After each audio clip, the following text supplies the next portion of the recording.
আসসালামু আলাইকুম ওরহমতুল্লাহি বারাকাতু। বিসমিল্লাহির রহমানির রহিম। হযরত উবাদা রাদিয়াল্লাহু আনহু বলেন, একদা হুজুর পাক সাল্লাল্লাহু আলাইহি সাল্লাম আমাদেরকে শবে কদরের সঠিক তারিখ জানাইবার জন্য বাহিরে তাশরিফ আনেন। তিনি বলেন, আমি তোমাদেরকে শবে কদর সম্পর্কে বলিতে আসিয়াছিলাম, কিন্তু দুই ব্যক্তির মধ্যে ঝগড়া হওয়ার কারণে উহার তারিখ নির্দিষ্ট করা আর সম্ভবপর হইল না। হইতে পারে ইহার মধ্যে কোনো মঙ্গল নিহিত আছে। তোমরা উহাকে নবম, সপ্তম ও পঞ্চম তারিখে অনুসন্ধান করো। ফায়দা: এই হাদিসে লক্ষণীয় বস্তু তিনটি। প্রথম, সবচেয়ে গুরুত্বপূর্ণ বিষয় হইতেছে ঝগড়া বিবাদ। এটা খুব খারাপ জিনিস। এই কারণে শবে কদরকে সব সময়ের জন্য অনির্দিষ্ট করিয়া রাখা হইয়াছে। শুধু তাহাই নহে, বরং ঝগড়া কলহ বিবাদের কারণে রহমত ও বরকত থাকে না। নবী করিম সাল্লাল্লাহু আলাইহি ওয়াসাল্লাম সাহাবাদেরকে বলিলেন, আমি কি তোমাদেরকে নামাজ, রোজা, সদগার চাইতে উত্তম জিনিসের কথা বলিব কি? সাহাবারা বলিলেন, হ্যাঁ, বলুন। হুজুর সাল্লাল্লাহু আলাইহি ওয়াসাল্লাম বলিলেন, মুসলমানদের পারস্পরিক ভ্রাতৃত্ব বন্ধন সবচেয়ে উত্তম এবং আপোষে ঝগড়া বিবাদ দিনকে সমূলে উৎপাটিত করিয়া দেয়। ঠিক যেমন খুর দ্বারা মাথার চুল পরিপূর্ণভাবে কামাইয়া ফেলা হয়। দিন সম্পর্কে বেখবর এবং উদাসীন লোকদের কথা আর কি বলিব। যেসব বুজুর্গের হাতে লম্বা তাসবিহ শোভা পাইতে থাকে, তাহাদের অনেকের মধ্যে ঝগড়া কলহের এই ব্যাধি লক্ষ্য করা যায়। প্রথমে রাসূলুল্লাহ সাল্লাল্লাহু আলাইহি সাল্লামের হাদিসের প্রতি লক্ষ্য করুন, তারপর দুনিয়াবি অহংকারে মত্ত এইসব বুজুর্গদের কথা চিন্তা করুন। নিজেদেরকে বড় মনে করার কারণে তাহারা সন্ধি, সমঝোতা, আপোষ মীমাংসার পথে অগ্রসর হয় না।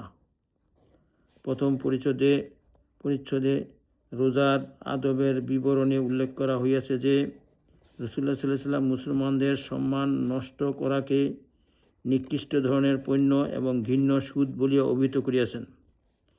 কিন্তু আমরা ঝগড়া কলহের ক্ষোভে এমনভাবে লিপ্ত হইয়া থাকি যে আল্লাহ এবং তাহার রাসূল সাল্লাল্লাহু আলাইহি ওয়াসাল্লামের কথাও মনে রাখি না।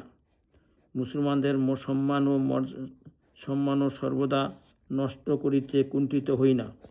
অথচ আল্লাহ রাব্বুল আলামিন বলিয়াছেন, তোমরা পরস্পর ঝগড়া করিও না। ইহাতে তোমরা কম হিম্মত অর্থাৎ হীনবল হইয়া পড়িবে। যাহারা অন্যের সহিত ঝগড়ায় লিপ্ত হয়, তাহাদেরকে নির্জনে চিন্তা করিতে বলিতেছি। চিন্তা করিলেই তাহারা বুঝিতে পাইবে যে তাহারা কিভাবে নিজেদের সম্মান নিজেরাই নষ্ট করিতেছে। ফলে তাহারা একদিকে আল্লাহর কাছে ঘৃণিত হইতেছে, অন্যদিকে মানব সমাজে নিন্দিত হইতেছে।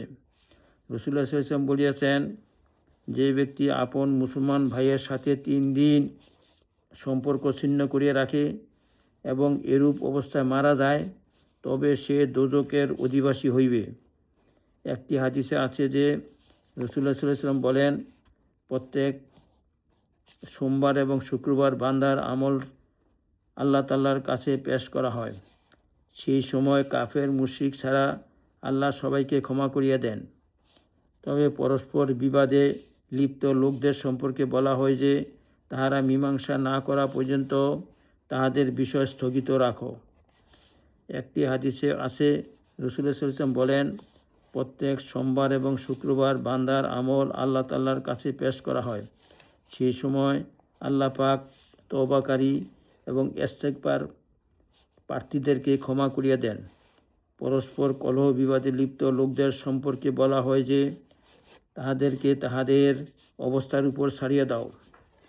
অপর এক হাদিসে আছে যে, শবে বরাতে আল্লাহ তাআলার রহমত ব্যাপকভাবে তাহার সৃষ্টির উপর বর্ষিত হয়।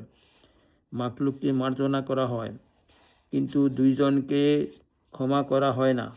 একজন হইতেছে কাফের, অন্যজন হইতেছে অন্যের প্রতি হিংসা ঘৃণা পোষণকারী ব্যক্তি। অন্য এক হাদিসে আছে যে, 3 ব্যক্তির নামাজ কবুল হওয়ার জন্য তাহাদের মাথার এক বিগত উপরে ওঠে না। এই তিন ব্যক্তির মধ্যে পরস্পর ঝগড়া কলহে লিপ্ত ব্যক্তি রহিয়াছে। এ সম্পর্কে এখানে বিস্তারিত আলোচনার অবকাশ নাই, তবু কয়েকটি হাদিস এ কারণেই উল্লেখ করা হইয়াছে, যেহেতু আমরা সাধারণ মানুষের কথা বলিতেছি না, বরং শরীফ বা অভিজাত শ্রেণী হিসাবে লোকদের মধ্যে কলহ বিবাদের মতো নিন্দনীয় স্বভাব লক্ষ্য করা যাইতেছে। বিস্ময়ের ব্যাপার হইতেছে, এই সব হিংসা, ঘৃণা, কলহ, বিবাদ দিনের কোনো কারণে নহে, বরং সম্পূর্ণ দুনিয়ার স্বার্থেই করা হইতেছে। দিনের খাতিরে কাহারও সহিত সম্পর্ক ছিন্ন করা জায়েজ। হযরত আবদুল্লাহ ইবনে ওমর রাদিয়াল্লাহু আনহু একবার রাসূলুল্লাহ সাল্লাল্লাহু আলাইহি ওয়াসাল্লাম হইতে একটি হাদিস বর্ণনা করেন। তাহার এক পুত্র এমন কথা বলিয়া ফেলিল যে সেই কথায় হাদিস সম্পর্কে স্পষ্টতই আপত্তি বোঝা যায়। আবদুল্লাহ ইবনে ওমর রাদিয়াল্লাহু আনহু সেই পুত্রের সহিত বাকি জীবন আর বাক্যালাপ করেন নাই। সাহাবা কিরামের জীবনে এরকম বহু ঘটনা উল্লেখ পাওয়া যায়। আল্লাহ রাব্বুল আলামিন অন্তর্যামী, তিনি মানুষের অন্তরের অবস্থা সম্পর্কে অবগত আছেন।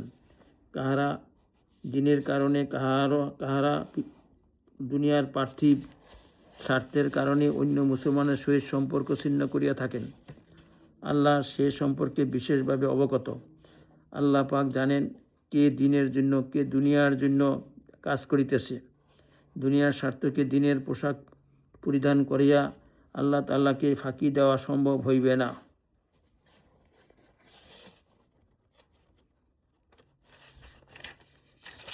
আল্লাহ আমাদেরকে আমল করার তৌফিক দান করুন।